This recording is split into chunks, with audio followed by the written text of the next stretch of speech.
अस्सलामुअलैकुम नाजरीन, मैं हूं आफ्ताब फांपड़ा और आप देख रहे हैं फांपड़ा टीवी।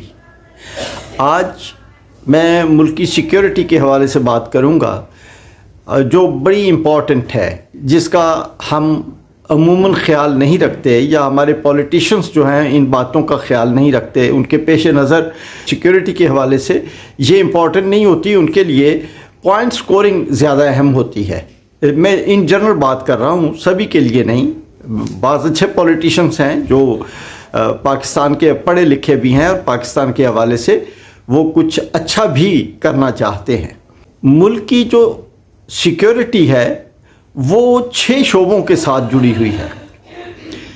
नंबर 1 पे तो है मुआशी सिक्योरिटी, नंबर 2 पे है मुआशरती सिक्योरिटी, नंबर 3 पे है मुल्की सरहदों की सिक्योरिटी, और नंबर 4 पे ये बड़ी ही इम्पॉर्टेंट है कि मुल्क की नज़रियाती सरहदों की सिक्योरिटी, और 5 पे है मुल्क में लॉ एंड ऑर्डर की सिक्योरिटी, और 6ठी है मुल्क में करप्शन के ख़िलाफ़ क्रैकडाउन करना, और ये सिक्योरिटी करप्शन से पाक मुआशरे की तश्कील। ये 6 बातें ऐसी हैं जो इंतहाई अहम हैं। इनमें मेन जो है वो मुआशी सिक्योरिटी है, चूँकि बाकी तमाम शोबे जो हैं वो मुआशी सिक्योरिटी के साथ जुड़े हुए हैं। अगर मईशत बेहतर होगी तो मुआशरत बेहतर हो जाएगी। मुल्क की सरहदों की सिक्योरिटी जो है उसके ऊपर पैसा खर्च होता है, अब वो बहुत बेहतर हो जाएगी। और इसी तरह फिर हम मुल्क की नज़रियाती सरहदों का हिफाजत करने के लिए भी एक सिक्योरिटी प्लान तश्कील देंगे, ताकि आने वाली नस्लें जो हैं वो इसको पढ़े और इसको पढ़ने के बाद हमारे बच्चों के जहनों में ये बात रासख हो जाए कि हमारा मुल्क जो है 2 कौमी नज़रिए के तहत बना, और उसके बाद हमने क्या करना है। ये बड़ा इम्पॉर्टेंट था, इसको भी नज़रअंदाज किया गया। और इसी तरह मुल्क में लॉ एंड ऑर्डर की सिचुएशन को बेहतर करना, ये सिक्योरिटी के साथ जुड़े हुए हैं। लेकिन अल्टीमेटली तमाम चीज़ें मुआशी सिक्योरिटी के साथ जुड़ी हुई हैं। देखना यह है कि क्या हमने मईशत की या हमारी हुकूमतों ने इन जनरल मईशत की बर्बादी के लिए काम किया है या मईशत को बेहतर करने के लिए काम किया है। अब हुआ यह है कि पाकिस्तान जब बना 1947 से, तो हमारे जो सियासतदान थे, सियासी तरबियत जो है उसमें कमी थी, लेकिन थे ईमानदार। अब जब उनको एडमिनिस्ट्रेशन का कोई एक्सपीरियंस नहीं था तो वो मुल्क के लिए जो कुछ करना चाहिए था वो नहीं कर सके।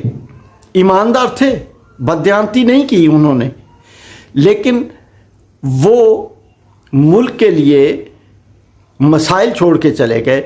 मैं कई मरतबा जिक्र कर चुका हूँ कि सबसे पहला जो मसला या इशू छोड़ा वो लियाकत अली ख़ान ने छोड़ा, जो मुल्क के वज़ीर आज़म थे। उन्होंने मुल्क में इंतखाब ही नहीं होने दिया, यानी उनकी मौत तक मुल्क में इंतखाब ही नहीं करवाया गया। हालांकि जब पाकिस्तान बन गया था तो असम्बली को डिज़ोल्व कर देना चाहिए था, चूँकि ये असम्बली जो थी ये मुत्तहिदा हिंदुस्तान की असम्बली थी।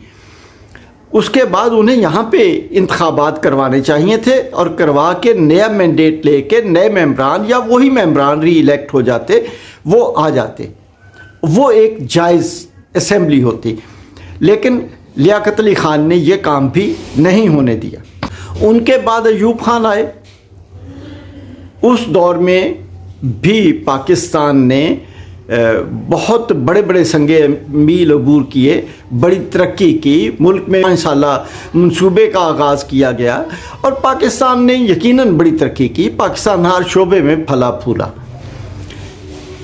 उसके बाद आया याहिया खान का और जुल्फ़िकार अली भुट्टो का टाइम।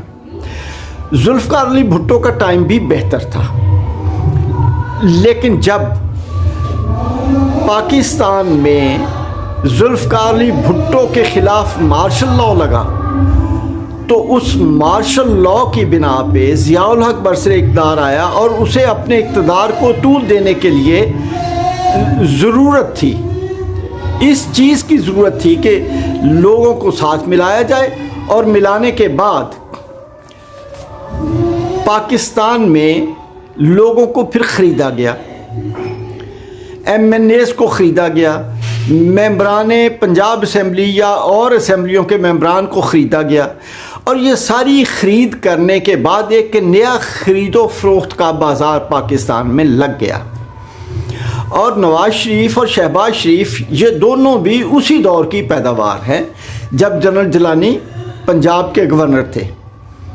یہ بڑی امپورٹنٹ بات ہے، یہ سمجھنے کے لیے میں بار بار یہ کہہ رہا ہوں کہ یہ جب ضیاء الحق کا ٹائم آیا تو ملک میں سیاسی کرپشن کو رواج دیا گیا اور پھر اس رکنے کا نام ہی نہیں لیا۔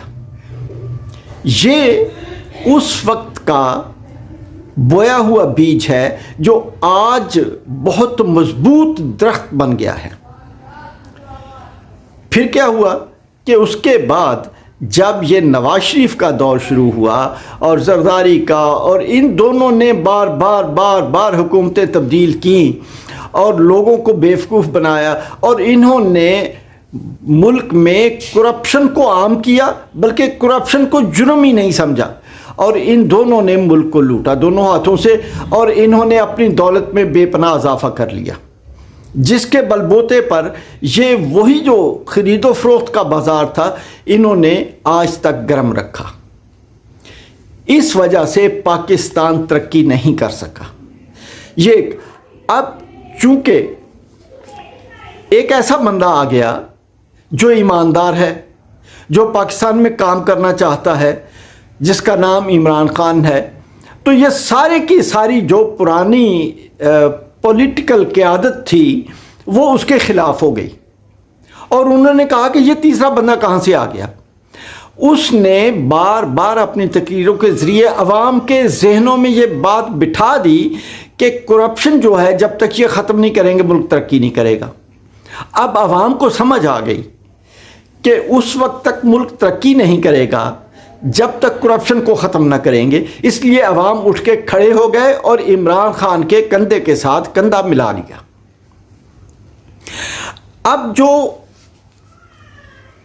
پرانی یہ پولیٹیشنز ہیں، جو کرپٹ مافیاز ہیں، انہوں نے عمران خان کے خلاف ایک محاذ بنا لیا جس میں شہباز شریف سر فہرست ہیں اور باقی لوگ بھی اس کے ساتھ جڑے ہوئے ہیں کہ کسی نہ کسی طریقے سے عمران خان کا راستہ روکا جائے۔ اس کو روکنے کے لیے انتخابات کے انعقاد کو وہ نہیں ہونے دے رہے، انتخابات کا انعقاد وہ نہیں ہونے دے رہے۔